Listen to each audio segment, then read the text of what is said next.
Hello, this is Lorraine Jamison, and this is GoReact quiz number 13. So the first question was just to write the system in linear matrix form, and that's x prime is equal to ax. And so basically all you do is you match your x, y, and z with each equation.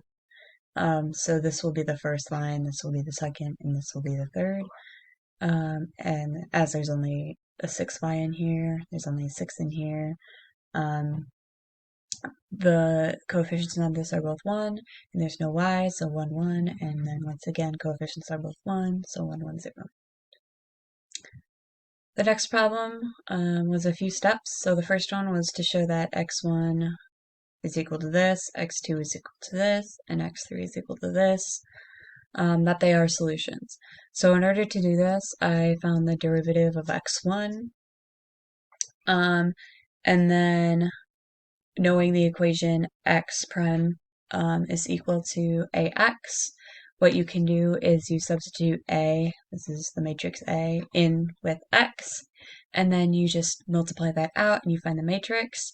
And so this matrix is in fact equal to x1, or x prime, x1 prime. And then the process is the same for the next two. So x prime is equal to ax.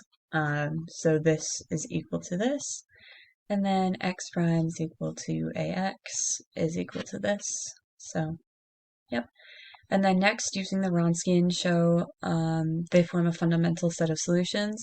So in order for a set of solutions to be a fundamental set of solutions, the determinant of the Wronskian, or the determinant, should not be equal to 0. And knowing this, if it's not 0 at one place within the bounds, then it's non-zero everywhere. So instead of sticking this entire equation into the Wronskian, what you can do is set t equal to 0, because that is in between negative infinity to infinity, and then you can just use the coefficients, because e to the negative 0 is 0, e to the negative 0, or e to the 0 is 0, e to the 0 is 0, and e to the 0 is 0. So you just stick that in, and then you find the determinant, which is negative 30, and that is not equal to 0. So everywhere it's not equal to 0, and this means that the is a fundamental set of solutions. And then lastly, write the complementary solution xc. So xc is equal to c1, 6, negative 1, 5, e to the negative t, plus c2, negative 3, 1, 1, e to the negative 2t, plus c3, 2, 1, 1, e to the 3t.